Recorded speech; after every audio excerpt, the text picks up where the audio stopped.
जय श्री राम मेरे प्यारे भक्तों। आज के रामायण पाठ में आप सभी का स्वागत है।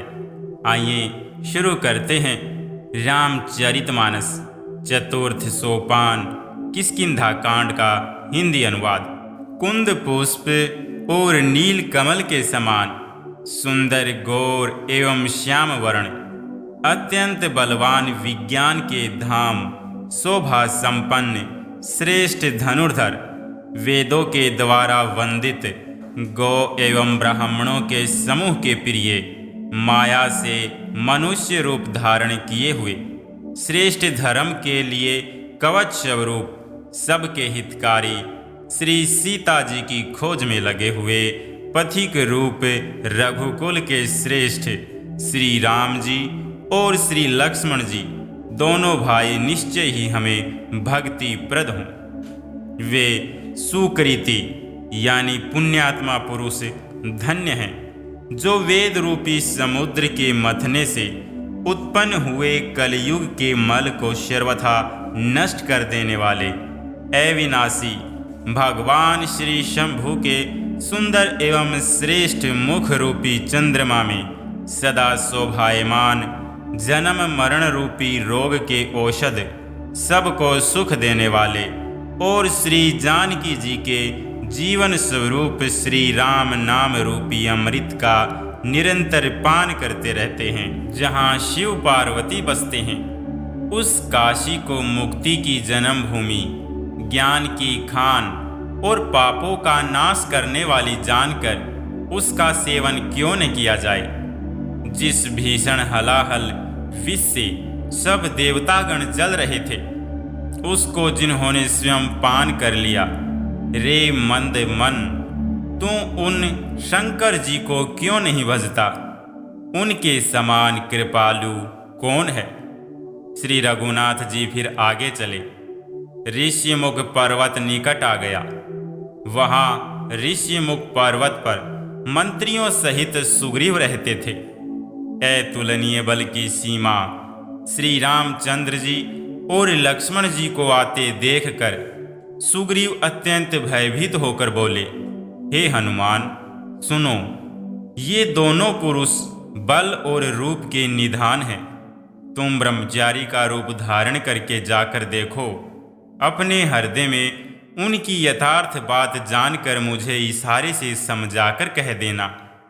यदि वे मन के मलिन बाली के भेजे हुए हों, तो मैं तुरंत ही इस पर्वत को छोड़कर भाग जाऊं। यह सुनकर हनुमान जी ब्राह्मण का रूप धर कर वहां गए और मस्तक नवाकर इस प्रकार पूछने लगे, हे वीर, सांवले और गोरे शरीर वाले आप कौन हैं, जो क्षत्रिय के रूप में वन में फिर रहे हैं। हे स्वामी, कठोर भूमि पर कोमल चरणों से चलने वाले आप किस कारण वन में विचर रहे हैं।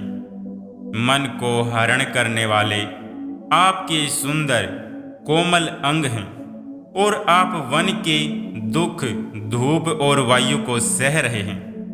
क्या आप ब्रह्मा, विष्णु, महेश इन तीन देवताओं से कोई हैं, या आप दोनों नर और नारायण हैं, अथवा आप जगत के मूल कारण और संपूर्ण लोकों के स्वामी स्वयं भगवान हैं, जिन्होंने लोगों को भव सागर से पार उतारने तथा पृथ्वी का भार नष्ट करने के लिए मनुष्य रूप में अवतार लिया है। श्री रामचंद्र जी ने कहा, हम कौशल राज दशरथ के पुत्र हैं और पिता का वचन मानकर वन आए हैं। हमारे राम लक्ष्मण नाम हैं। हम दोनों भाई हैं। हमारे साथ सुंदर सुकुमारी स्त्री थी। यहाँ वन में राक्षस ने मेरी पत्नी जानकी को हर लिया। हे ब्राह्मण, हम उसे ही खोजते फिरते हैं। हमने तो अपना चरित्र कह सुनाया। अब हे ब्राह्मण, अपनी कथा समझाकर कहिए। प्रभु को पहचान कर हनुमान जी उनके चरण पकड़कर पृथ्वी पर गिर पड़े। उन्होंने साष्टांग दंडवत प्रणाम किया। शिव जी कहते हैं, हे पार्वती, वह सुख वर्णन नहीं किया जा सकता शरीर पुलकित है, मुख से वचन नहीं निकलता। वे प्रभु के सुंदर वेश की रचना देख रहे हैं। फिर धीरज धरकर स्तुति की। अपने नाथ को पहचान लेने से हृदय में हर्ष हो रहा है। फिर हनुमान जी ने कहा, हे स्वामी, मैंने जो पूछा वह मेरा पूछना तो न्याय था। वर्षों के बाद आपको देखा, वह भी तपस्वी के वेश में, और मेरी वानरी बुद्धि, इससे तो मैं आपको पहचान न सका, और अपनी परिस्थिति के अनुसार मैंने आपसे पूछा, परंतु आप मनुष्य की तरह कैसे पूछ रहे हैं? मैं तो आपकी माया के वश भूला फिरता हूँ। इसी से मैंने अपने स्वामी को नहीं पहचाना। एक तो मैं यूं ही मंद हूँ, दूसरी मोह के वश में हूँ, तीसरे हृदय का कुटिल और अज्ञान हूँ। फिर हे दीनबंधु भगवान, प्रभु आपने भी मुझे भुला दिया। हे नाथ, यद्यपि मुझे बहुत से अवगुण हैं, तथापि सेवक स्वामी के विस्मृतियों में न पड़े, आप उसे न भूल जाएं। हे नाथ, जीव आपकी माया से मोहित है, वह आप ही की कृपा से निस्तार पा सकता है। उस पर हे रघुवीर, मैं आपकी शपथ करके कहता हूँ कि मैं भजन साधन कुछ नहीं जानता। सेवक स्वामी के और पुत्र माता के भरोसे निश्चिंत रहता है। प्रभु को सेवक का पालन पोषण करते ही बनता है, करना ही पड़ता है। ऐसा कहकर हनुमान जी अकुलाकर प्रभु के चरणों पर गिर पड़े। उन्होंने अपना असली शरीर प्रकट किया। उनके हृदय में प्रेम छा गया। तब श्री रघुनाथ जी ने उन्हें उठाकर हृदय से लगा लिया और अपने नेत्रों के जल से सींचकर शीतल किया। फिर कहा, हे कपि सुनो, मन में ग्लानि मत मानना, मन छोटा न करना। तुम मुझे लक्ष्मण से भी दूने प्रिय हो। सब कोई मुझे समदर्शी कहते हैं।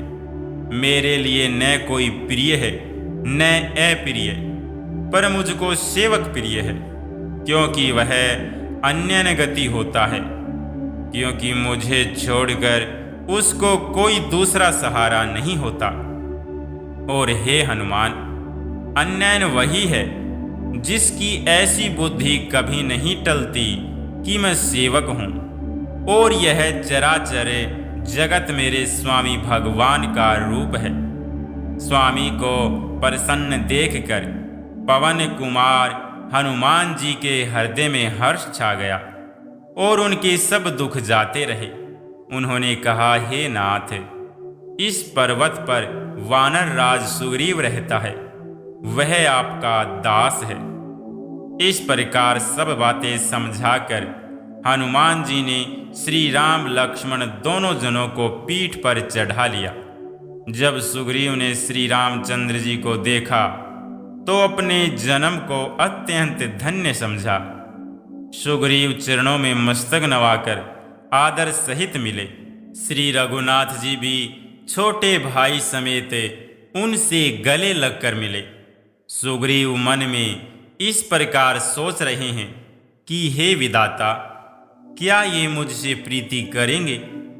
तब हनुमान जी ने दोनों ओर की सब कथा सुनाकर अग्नि को साक्षी देकर परस्पर दृढ़ करके प्रीति जोड़ दी, अर्थात अग्नि को साक्षी देकर प्रतिज्ञा पूर्वक उनकी मैत्री करवा दी। दोनों ने हृदय से प्रीति की, कुछ भी अंतर नहीं रखा। तब लक्ष्मण जी ने श्री रामचंद्र जी का सारा इतिहास कहा। सुग्रीव ने नेत्रों में जल भरकर कहा, हे नाथ, मिथिलेश कुमारी जानकी जी मिल जाएगी। मैं एक बार यहाँ मंत्रियों के साथ बैठा हुआ कुछ विचार कर रहा था, तब मैंने पराये शत्रु की वश में पड़ी बहुत विलाप करती हुई सीता जी को आकाश मार्ग से जाते देखा था। हमें देखकर उन्होंने राम राम, हाय राम पुकार कर वस्त्र गिरा दिया था। श्री राम जी ने उसे मांगा। तब सुग्रीव ने तुरंत ही दे दिया। वस्त्र को हृदय से लगाकर श्री रामचंद्र जी ने बहुत ही सोच किया। सुग्रीव ने कहा, हे रघुवीर सुनिए, आप सोच छोड़ दीजिए और मन में धीरज लाइए। मैं सब प्रकार से आपकी सेवा करूंगा, जिस उपाय से जानकी जी आकर आपको मिले। कृपा के समुद्र और बल की सीमा श्री राम जी सखा सुग्रीव के वचन सुनकर हर्षित हुए और बोले, हे सुग्रीव, मुझे बताओ तुम वन में किस कारण रहते हो। सुग्रीव ने कहा, हे नाथ, बाली और मैं 2 भाई हैं। हम दोनों में ऐसी प्रीति थी कि वर्णन नहीं किया जा सकता। हे प्रभु, मैं दानव का एक पुत्र था, उसका नाम मायावी था। एक बार वह हमारे गांव में आया।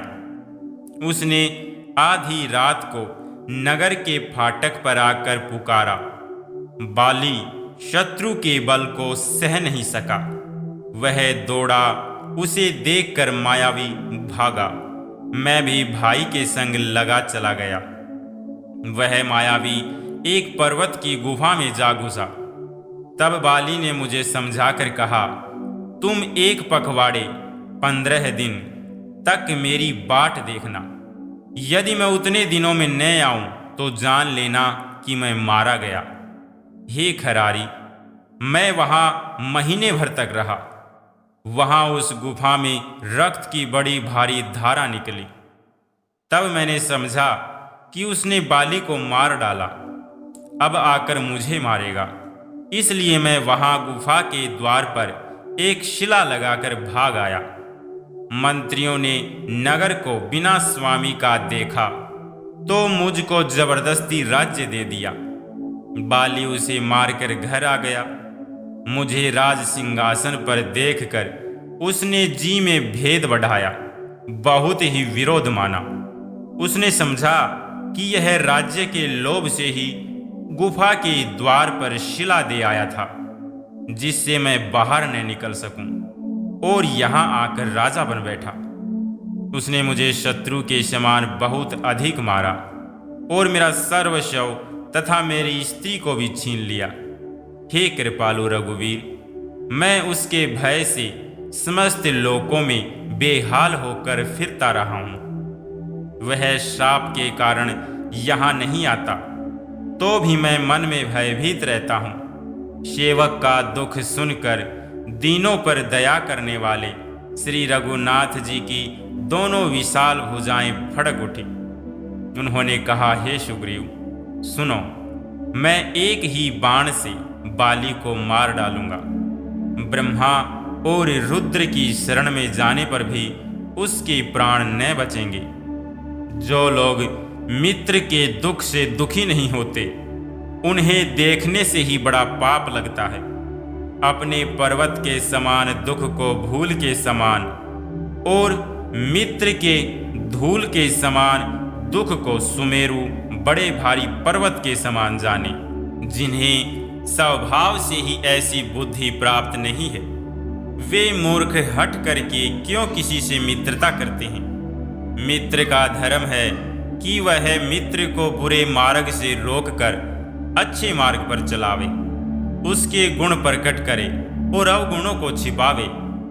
देने लेने में मन में शंका न करे, अपने बल के अनुसार सदा हित ही करता रहे।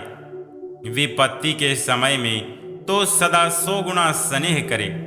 वेद कहते हैं कि संत मित्र के गुण ये हैं, जो सामने तो बना बनाकर कोमल वचन कहता है और पीठ पीछे बुराई करता है तथा मन में कुटिलता रखता है।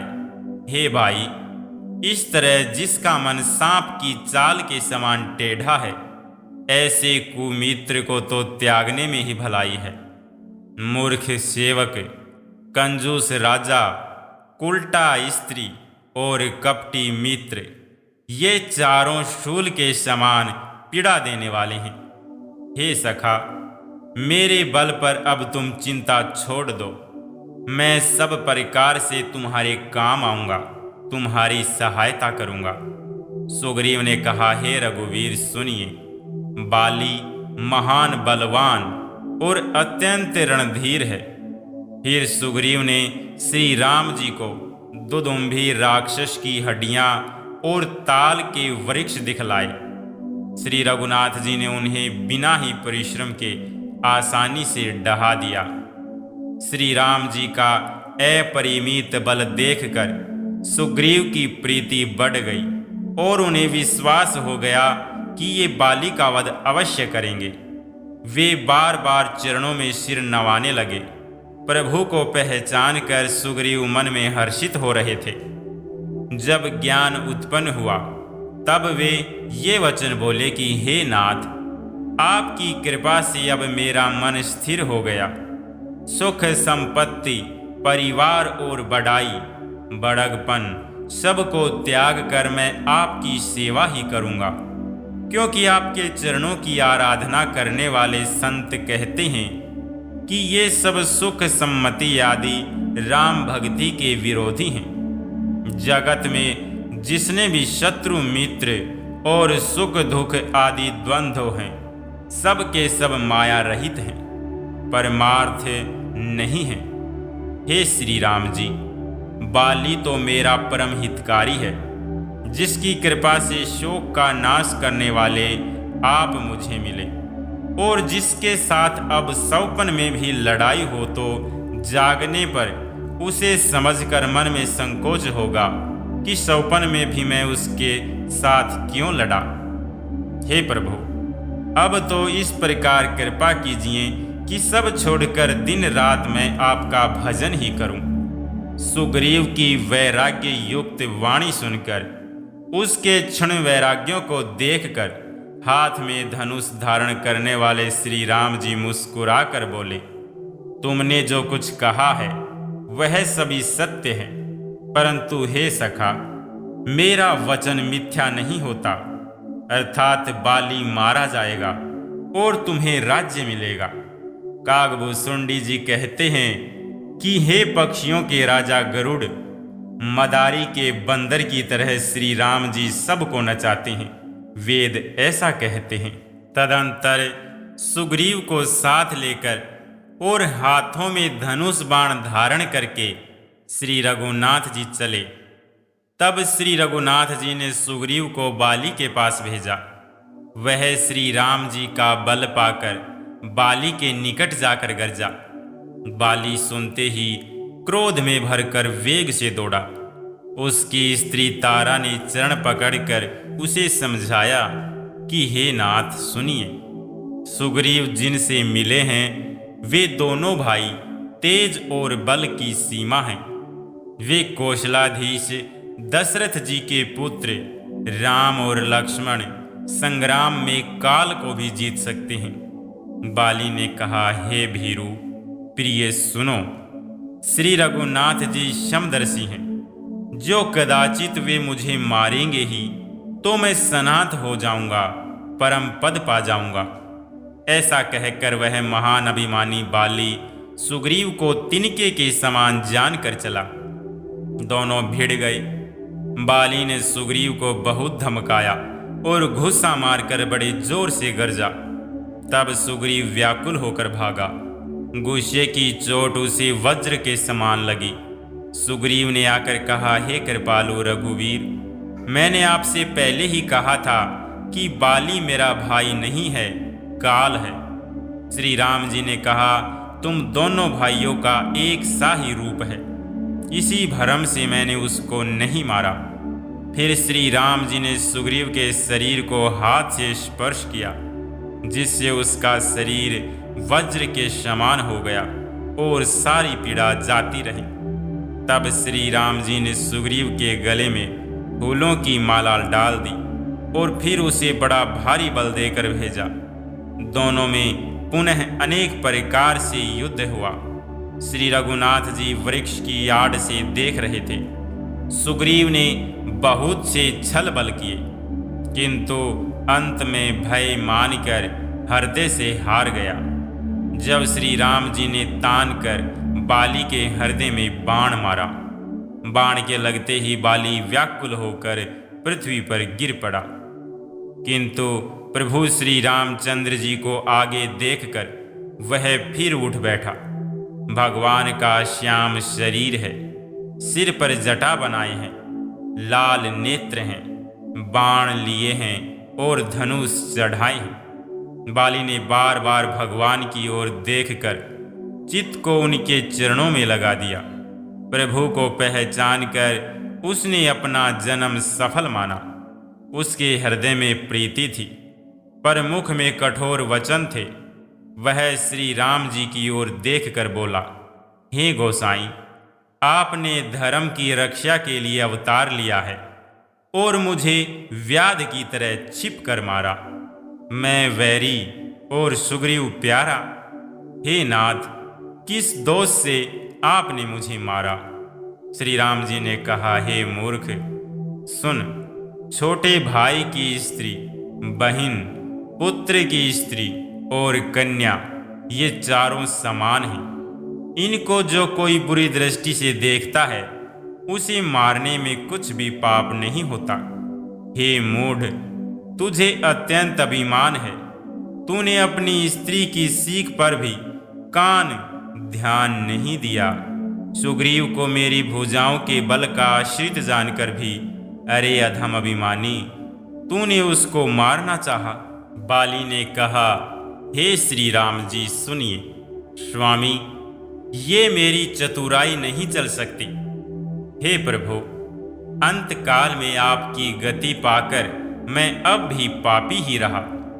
बाली की अत्यंत कोमल वाणी सुनकर श्री राम जी ने उसके सिर को अपने हाथ से स्पर्श किया और कहा, मैं तुम्हारे शरीर को अचल कर दूं, तुम प्राणों को रखो।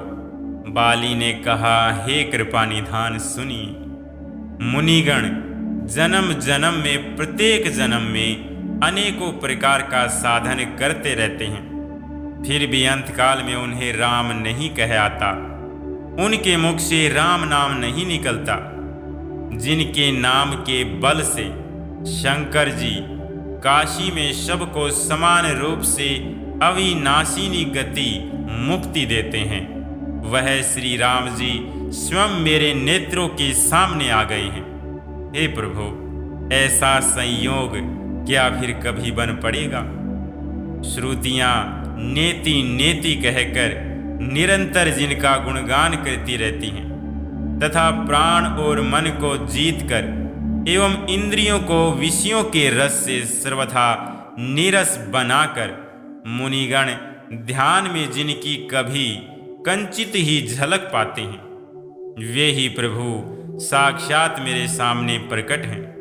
आपने मुझे अत्यंत अभिमानवश जानकर यह कहा कि तुम शरीर रख लो, परंतु ऐसा मूर्ख कौन होगा जो हठपूर्वक कल्प वृक्ष को काटकर उससे बबूर के बाड़ लगावेगा, अर्थात पूर्ण काम बना देने वाले आपको छोड़कर आपसे इस नश्वर शरीर की रक्षा करेगा। हे नाथ, अब मुझ पर दया दृष्टि कीजिए और मैं जो वर मांगता हूँ उसे दीजिए। मैं कर्मवश जिस योनि में जन्म लूँ वहीं श्री राम जी के चरणों में प्रेम करूं। हे कल्याणप्रद प्रभु, यह मेरा पुत्र अंगद विनय और बल में मेरे ही समान है, इसे स्वीकार कीजिए। और हे देवता और मनुष्यों के नाथ, बाह पकड़कर इसे अपना दास बनाइए। श्री राम जी के चरणों में दृढ़ प्रीति करके बाली ने शरीर को वैसे ही आसानी से त्याग दिया जैसे हाथी अपने गले से फूलों की माला का गिरना न जाने।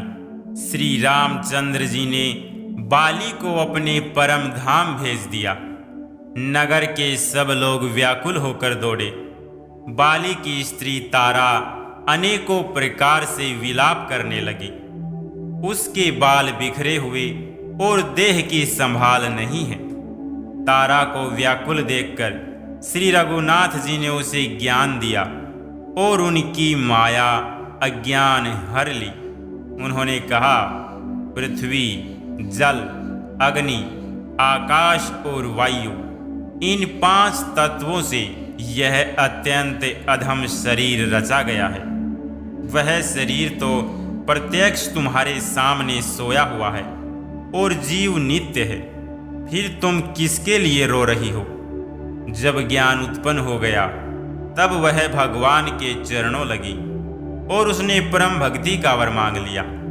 शिव जी कहते हैं, हे उमा, स्वामी श्री राम जी सबको कठपुतली की तरह नचाते हैं। तदंतर श्री राम जी ने सुग्रीव को आज्ञा दी और सुग्रीव ने विधि पूर्वक बाली का सब मृतक कर्म किया।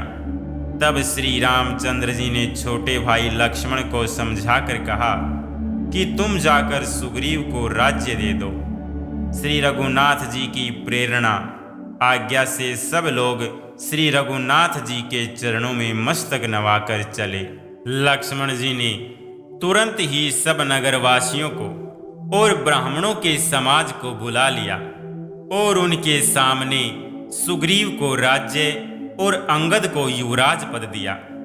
हे पार्वती, जगत में श्री राम जी के समान हित करने वाला गुरु, पिता, माता, बंधु और स्वामी कोई नहीं है। देवता, मनुष्य और मुनि सबकी यह रीति है कि स्वार्थ के लिए ही सब प्रीति करते हैं। जो सुग्रीव दिन रात बाली के भय से व्याकुल रहता था, जिसके शरीर में बहुत से घाव हो गए थे और जिसकी छाती चिंता के मारे जला करती थी, उसी सुग्रीव को उन्होंने वानरों का राजा बना दिया। श्री रामचंद्र जी का स्वभाव अत्यंत ही कृपालु है। जो लोग जानते हुए भी ऐसे प्रभु को त्याग देते हैं, वे क्यों न विपत्तियों के जाल में फंसें। फिर श्री राम जी ने सुग्रीव को बुला लिया और बहुत प्रकार से उन्हें राजनीति की शिक्षा दी। फिर प्रभु ने कहा, हे वानरपति सुग्रीव, सुनो, मैं 14 वर्ष तक बस्ती में नहीं जाऊंगा। ग्रीष्म ऋतु बीतकर वर्षा ऋतु आ गई, अतः मैं यहाँ पास ही पर्वत पर टिक रहूंगा। तुम अंगद सहित राज्य करो, मेरे काम का हृदय में सदा ध्यान रखना। तदंतर जब सुग्रीव जी घर लौट आए, तब श्री राम जी परवर्षण पर्वत पर जा टिके। देवताओं ने पहले ही उस पर्वत की एक गुफा को सुंदर बना रखा था। उन्होंने सोच रखा था कि कृपा की खान श्री राम जी कुछ दिन यहाँ आकर निवास करेंगे। सुंदर वन फूला हुआ अत्यंत सुशोभित है। मधु के लोभ से भंवरे के समूह गुंजार कर रहे हैं। जब से प्रभु आए तब से वन में सुंदर कंद, मूल, फल और पत्तों की बहुतायत हो गई। मनोहर और अनुपम पर्वत को देखकर देवताओं के सम्राट श्री राम जी छोटे भाई सहित वहां रह गए। देवता, सिद्ध और मुनि भंवरे, पक्षियों और पशुओं के शरीर धारण करके प्रभु की सेवा करने लगे। जब से रमापति श्री राम जी ने वहां निवास किया, उसके बाद वन मंगलमय रूप हो गया। सुंदर स्फटिक मणि की एक अत्यंत उज्ज्वल शिला है, उस पर दोनों भाई सुखपूर्वक विराजमान हैं। श्री राम जी छोटे भाई लक्ष्मण जी से भक्ति, वैराग्य, राजनीति और ज्ञान की अनेकों कथाएं कहते हैं। वर्षा काल में आकाश में छाए हुए बादल गरजते हुए बहुत ही सुहावने लगते हैं। श्री राम जी कहने लगे, हे लक्ष्मण, देखो, भंवरों के झुंड बादलों को देखकर नाच रहे हैं। जैसे वैराग्य में अनुरक्त गृहस्थ किसी विष्णु भक्त को देखकर हर्षित होते हैं। आकाश में बादल उमड़ घुमड़ कर घोर गर्जना कर रहे हैं। प्रिया, सीता जी के बिना मेरा मन डर रहा है। बिजली की चमक बादलों में ठहरती नहीं, जैसे दुष्ट की प्रीति शिथिर नहीं रहती। बादल पृथ्वी के समीप आकर बरस रहे हैं। जैसे विद्या पाकर विद्वान नम्र हो जाते हैं।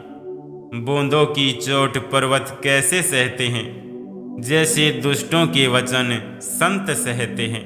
छोटी नदियां भर कर तुड़ाती हुई चली, जैसे थोड़े धन से भी दुष्ट इतरा जाते हैं, मर्यादा का त्याग कर देते हैं। पृथ्वी पर पड़ते ही पानी गंदला हो गया, जैसे शुद्ध जीव की माया लिपट गई हो। जल एकत्र हो होकर तालाब में भर रहा है, जैसे सद्गुण एक एक कर सज्जन के पास चले आते हैं। नदी का जल समुद्र में जाकर वैसे ही स्थिर हो जाता है, जैसे जीव श्री हरि को पाकर अचल आवागमन से मुक्त हो जाता है। पृथ्वी घास से परिपूर्ण होकर हरी हो गई है, जिससे रास्ते समझ नहीं पड़ते। जैसे पाखंड मत के प्रचार से सदग्रंथ लुप्त हो जाते हैं। जय श्री राम। मेरे प्यारे भक्तों, आज के रामायण पाठ को हम यहीं पर विश्राम करते हैं। मिलते हैं कल के रामायण पाठ में। तब तक के लिए आप सभी को जय जय